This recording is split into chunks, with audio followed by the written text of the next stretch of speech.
बिस्मिल्लाहिर्रहमानिर्रहीम। अस्सलाम वालेकुम स्टूडेंट्स। उम्मीद है आप लोग खैरियत से होंगे। हमने chapter 4 exchange rate determination start किया था। लास्ट लेक्चर में हमने एक्सचेंज रेट मूवमेंट्स के बारे में डिस्कस किया था।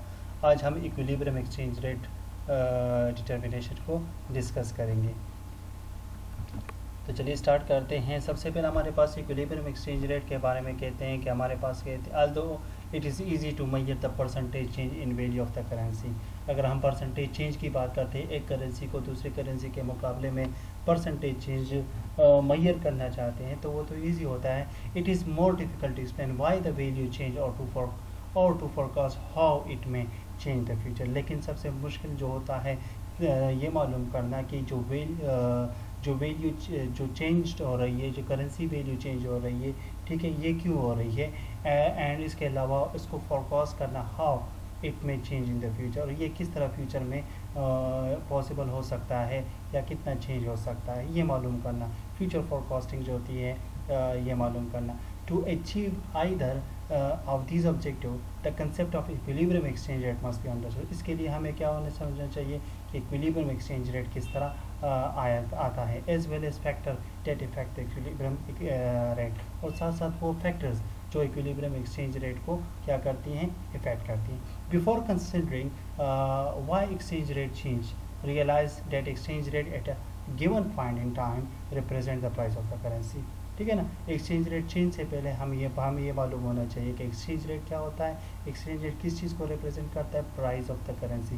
जिस तरह हम एक प्रोडक्ट ख़रीदते हैं तो उसकी एक प्राइस वैल्यू होती है, इसी तरह करेंसी की भी एक प्राइस वैल्यू होती है, जो कि क्या होता है, जिसको हम एक्सचेंज रेट से मालूम करते हैं। ठीक है ना। और the rate at which one currency can be exchange for another, या हम एक करेंसी को दूसरे करेंसी में किस रेट के साथ कन्वर्ट कर सकते हैं, तो वो क्या बन जाता है, एक्सचेंज रेट बन जाता है। ठीक है ना। The exchange rate always involve two currency, हमेशा एक्सचेंज रेट की जब हम बात करते हैं तो वो दो करेंसीज के दरमियान होता है। ठीक है, सही है। तो exchange rate of any currency refer to the rate at which it can be change for the US dollar unless specified otherwise. ठीक है ना। यहाँ पर यूएस करेंसी की बात की गई है, जो कि हम जेफ मेडूरा की बुक को फॉलो कर रहे हैं, तो यहाँ पर यूएस डॉलर को क्या करता है, यहाँ पर इन्होंने रिप्रेजेंट किया है। ठीक है, कि एक्सचेंज रेट हमारे पास किसी भी करेंसी को हम जब मालूम करते हैं तो वो refer to the rate at which it can be exchange for, जो हम यूएस डॉलर के मुकाबले में इसको एक्सचेंज कर सकते हैं। ठीक है ना, सही है। लाइक एनी अदर प्रोडक्ट, ठीक है ना, एग्जांपल दिया गया है, like any other product sold in the market. ठीक है, जब कोई भी प्रोडक्ट मार्केट में सोल्ड किया जाता है the price of the currency is determined by the demand for that currency related to the supply. ठीक है, सो वहाँ पर प्राइस ऑफ करेंसी कहाँ से मालूम की जाती है, उस करेंसी की डिमांड और क्या होता है, सप्लाई के मुकाबले में डिमांड से उस प्राइस की करेंसी मालूम की जाती है। ठीक है ना, सही। At any point in time currency should exhibit the price. ठीक है, समझ आ रही, करेंसी क्या हो जाए क्या होना क्या एग्जिबिट करता है, शो करता है द प्राइस, प्राइस को शो करता है currency, which the demand for that currency is equal to the supply. ठीक है ना, और जहाँ पर डिमांड जो होती है करेंसी, किसी भी करेंसी की डिमांड सप्लाई के मुकाबले में इक्वल हो जाती है तो वो बन जाती है इक्विलिब्रियम एक्सचेंज रेट। ठीक है, of course condition change over time. ठीक है, जब हम इकोनॉमिक कंडीशंस की बात करते हैं तो वो हमेशा सेम नहीं रहती, वक्त के साथ साथ चेंज होती हैं, फ्लक्चुएशन आता रहता है, अप्स डाउन इसमें आते रहते हैं, और वही अप्स डाउन जो होती है काजिंग द सप्लाई और demand for the given currency to adjust. ठीक है ना, वही सबब बनता है किसी भी करेंसी की डिमांड और सप्लाई को एडजस्ट करने में, and thereby causing movement in the currency price, जिसकी वजह से करेंसी प्राइस मूवमेंट जो होती है वो क्या होती है, क्रिएट होती है। यानी कि प्राइस मूवमेंट जो होती है वो हमेशा फिक्स नहीं रहती है, उसमें उतार फ्लक्चुएशन आता रहता है। ठीक है ना। यहाँ पर एक्सचेंज रेट को दोबारा डिफाइन किया गया कि exchange rate represent the price of the currency और the rate at which one currency can be exchange for another. सही है। अब यहाँ पर डिमांड फॉर द करेंसी और सप्लाई ऑफ द करेंसी को डिफ्रेंशिएट किया जाता है। ठीक है, demand for the currency increase, जब demand for the currency increases, तो जब किसी भी करेंसी की डिमांड इंक्रीज होती है, when the value of the currency decrease, अगर हम कह सकते हैं कि जिस करेंसी की वैल्यू डिक्रीज होगी तो उसकी डिमांड इंक्रीज होती है, leading to the downward sloping. यहाँ पर आपको ग्राफ में शो किया गया है। ठीक है, जहाँ पर डिमांड जो होती है वो क्या हो जाती है, डाउनवर्ड स्लोपिंग में चली जाती है, ठीक है ना, लीड करती है उसको। सप्लाई ऑफ द करेंसी अगर की बात करते हैं तो supply of the currency increases, कब इंक्रीज होती है, when the value of the currency increase, अगर करेंसी की जो अदर करेंसीज होती है उसकी वैल्यू करेंसी जो होती है अगर उसकी करेंसी की वैल्यू इंक्रीज हो जाती है तो वो सप्लाई ऑफ द करेंसी क्या होता है, इंक्रीज होता है। तो वो क्या लीड करता है, lead to the upward sloping of the supply curve, ठीक है ना। तो यहाँ पर ये देख लें कि डिमांड ऑफ द करेंसी, इस ग्राफ को समझे कि यहाँ पर ब्रिटिश पाउंड को डॉलर को कंपेयर किया गया है, ठीक है। तो इस demand for schedule for the British pound हमें क्या एक्सप्लेन करता है कि the British pound is used here to explain exchange rate equilibrium. अब यहाँ पर एक्सचेंज रेट इक्विलिब्रियम को शो एक्सप्लेन कर रहा है कि United Kingdom has not adopted the euro as it currency. अभी यूके जो है उन्होंने क्या किया है, यूरो को has not adopted the euro as currency, euro को यूज करेंसी को अडॉप्ट नहीं किया and continue to use the pound, और वो क्या कर रहे हैं, कंटिन्यूली पाउंड को यूज़ कर रहे हैं। अब US demand for the British pound is partially due to international trade. अब यूएस पाउंड की जो है ब्रिटिश पाउंड की जो डिमांड है फॉर द यूएस इन्वेस्टर्स के लिए वो किसकी वजह से इंक्रीज़ है, कुछ मतलब इंक्रीज़ कह सकते हैं या डिमांड किया जाता है किसकी वजह से, इंटरनेशनल ट्रेड की वजह से। As US firm obtain as US firm obtain British pound in order to purchase British product, ठीक है। अब यूएस फर्म को ब्रिटिश प्रोडक्ट परचेज करने के लिए ब्रिटिश पाउंड की ज़रूरत पड़ती है। In addition the US demand for the pound is also due to international capital flow, ठीक है ना। यूएस की जो डिमांड है पाउंड के लिए वो क्या है, इंटरनेशनल कैपिटल फ्लो की वजह से है। As US firm and investor obtain pound in order to invest in British securities, ठीक है ना। जो कि इंटरनेशनल मार्केट में क्या इंटरनेशनल कैपिटल फ्लो में पाउंड जो है वो इन्वेस्ट किया जाता है या फाइनेंशियल सिक्योरिटीज़ परचेज की जाती हैं, जिसकी वजह से यूएस फर्म इन्वेस्टर्स जो होते हैं वो पाउंड को डिमांड करते हैं, ठीक है ना। अब यहाँ पर जो हमारे पास ये ग्राफ है या ग्राफ हमें क्या शो कर रहा है कि this show hypothetical number of the pound that would be demanded under various possibility for the exchange rate. Different possibility में एक्सचेंज रेट को क्या कर, different possibilities of the exchange rate में जो होती है डिमांड किया जाता है। अब यहाँ पर ये मैं रिप्रेजेंट करते हैं कि at any one point in time there is only one exchange rate, एक पॉइंट में एक एक्सचेंज रेट होगा, ठीक है। अब यहाँ पर this exhibit show that the quantity of the pound would be demanded at various exchange rate at specific point in time.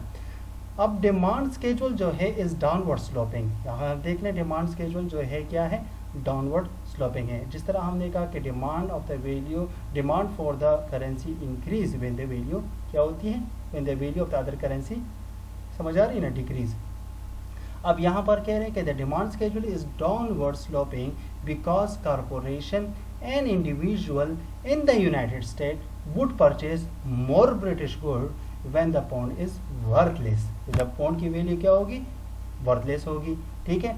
As it will take fewer dollar to obtain the desire amount of the pound. अब यहाँ पर क्या होगा, उनको कम से कम मतलब dollar required होगा pound को खरीदने के लिए, ठीक है। क्यों, क्योंकि पाउंड की वैल्यू क्या होगी, वर्थलेस है या पाउंड की वैल्यू डॉलर के मुकाबले में कम होगी। Conversely if the pound exchange rate is high, अगर पाउंड का एक्सचेंज रेट हाई होता है, corporation individual in the United State are less willing to obtain the British pound as they may purchase product और security at a lower price, ठीक है ना, in the United State और other country. तो ये हमारे पास ये क्या कर रहा है, डिमांड स्केड्यूल को शो कर रहा है। इसके मुकाबले में सप्लाई करेंसी है, supply for currency for the sale. अब यहाँ पर ये supply schedule of the British pound define कर रहे हैं, कह रहे हैं up to this point only. अगर हम ये देखें सप्लाई ऑफ द करेंसी को, हमने कहा कि supply of the currency increase when the value of the currency क्या होती है, वैल्यू ऑफ द करेंसी या जो होती है इंक्रीज होती है तो सप्लाई भी इंक्रीज होती है। Up to this point only that US demand, अब यहाँ पर US demand for the pound has been considered, यहाँ पर किया जा रहा है, ठीक है ना। But the British demand for the US dollar must also भी कंसिडर है, यहाँ पर जो है ब्रिटिश जो डिमांड है यूएस डॉलर का वो भी कंसिडर किया जा रहा है। This can be refer to the British supply of the pound for sale. अब यहाँ पर British supply of the pound for sale define किया है, कंसिडर किया जा रहा है। Since pound are supplied in the foreign exchange market in the, क्या होता है, in exchange for the US dollar. अब यहाँ पर जो है पाउंड को मार्केट में सप्लाई किया जा रहा है, ठीक है ना, किसके लिए, फॉरेन एक्सचेंज मार्केट में, ताकि वो यूएस डॉलर में एक्सचेंज किया जा सके या कन्वर्ट किया जा सके। अब supply schedule of the pound जो है for the sale in the foreign exchange market can be develop in a manner similar to the demand schedule, ठीक है ना। अब यहाँ पर ये क्या एग्जिबिट जो है हमारे पास ये शो कर रहा है quantity of the demand for the sale, quantity of the pounds for the sale, जो पॉन्ड को जो क्वांटिटी पॉन्ड की जो क्वांटिटी जो सेल के लिए पेश की जा रही है supply to the foreign exchange market, ठीक है ना, जो की जा रही है, ठीक है, डॉलर के मुकाबले में।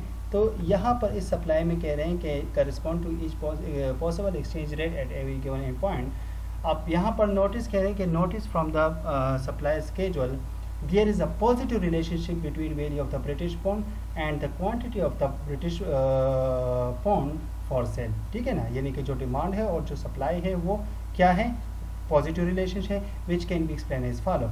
When the pound value is high, अब यहाँ पर ये एक्सप्लेन किया जा रहा है कि when the pound value is high, ठीक है, ब्रिटिश कंज्यूमर, जो ब्रिटिश का जो कंज्यूमर होगा, British consumer and firms also are more willing to exchange their pound for the dollar, ठीक है, to purchase what, US product और सिक्योरिटी। समझ आ रही है ना। अगर पाउंड की वैल्यू इंक्रीज होती है तो जो ब्रिटिश कंज्यूमर होता है या फर्म्स होते हैं वो क्या करेंगे, वो विलिंग होंगे कि वो पाउंड को डॉलर में एक्सचेंज करें ताकि वो डॉलर को ख़रीद सकें और डॉलर के ज़रिए यूएस प्रोडक्ट को ख़रीद सके, परचेज कर सके या यूएस सिक्योरिटी में इन्वेस्ट कर सकें। Thus they supply greater number of the pound. अब यहाँ पर वो क्या करेंगे, पाउंड की जो सप्लाई होगी वो क्या करेंगे, इंक्रीज़ करेंगे। मार्केट में सब पाउंड जो वैल्यू जो होगी वो ज़्यादा, पाउंड जो होगा करेंसी जो होगी एज अ करेंसी ज़्यादा सर्कुलेट होगी, ठीक है ना, सही है। तो supply a greater number of the pound to the market to exchange for the dollar. Conversely इसके अपोजिट क्या होगा, when the pound is value is low, अगर पाउंड की वैल्यू कम होती है तो supply of the pound for sale, जो कि हम to be exchange for dollar या डॉलर के लिए एक्सचेंज किया जाता है, इसमें सप्लाई कम होगी, reflecting less British desire to obtain US good. तो क्या होगा, ब्रिटिश डिज़ायर जो होगा, जो यूएस गुड्स के लिए जो ब्रिटिश डिज़ायर होगी वो कम हो जाएगी, ठीक है ना। तो यहाँ पर डिमांड और सप्लाई कर्व की क्या शो की जा रही है, हमें ये हमें इसको एक्सप्लेन करता है, ठीक है ना। तो ये ब्रिटिश डिमांड हो गया, डिमांड स्केड्यूल और सप्लाई स्केड्यूल के बारे में यहाँ पर आपके पास आ गया, ठीक है। इसके बाद हमारे पास इक्विलिब्रियम एक्सचेंज रेट। अब यहाँ पर कौन सी पोजीशन होती है जहाँ पर इक्विलिब्रियम रेट आता है, ठीक है ना।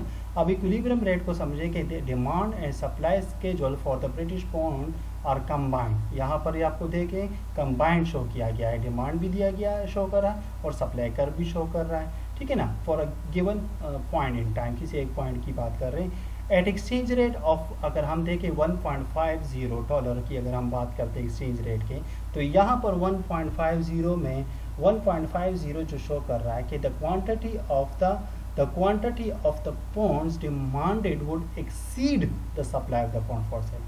अगर हम 1.50 डॉलर रेट की बात करते हैं तो यहाँ पर पाउंड की जो क्वांटिटी होगी, डिमांड की जाएगी, वो क्या होगी, वुड एक्सीड हो सकती है supply of the pound for the cell.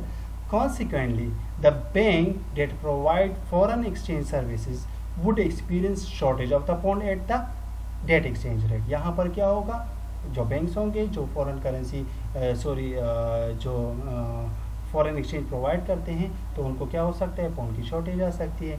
इसी तरह at an exchange rate of 1.60, अगर एक्सचेंज रेट को हम 1.60 कंसिडर करते हैं, ठीक है ना, तो the quantity of the pound demanded would less.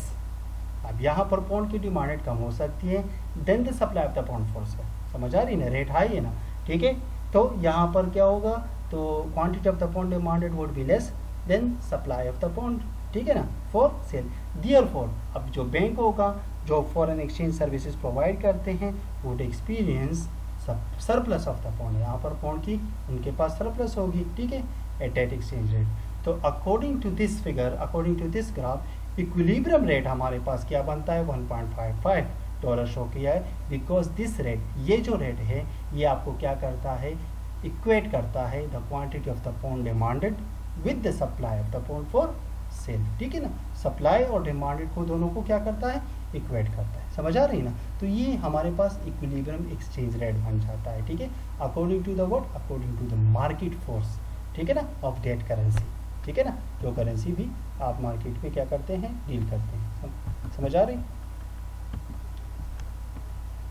तो ये देखें आपके पास एक्सचेंज रेट, यहाँ पर इक्विलिब्रियम एक्सचेंज रेट को exchange rate represent the price of the currency which is determine by the demand for that currency relative to the supply of the that currency. ठीक है ना, तो 1.55 आपका इक्विलिब्रियम एक्सचेंज रेट बन जाता है according to the market force. ठीक है, सही है, यही आपको इस ग्राफ को एक्सप्लेन करता है जो अभी मैंने एक्सप्लेन किया। आप समझ आ रही है? ठीक है, उम्मीद है कि आप लोग समझ गए होंगे। थैंक यू वेरी मच, अल्लाह हाफिज़।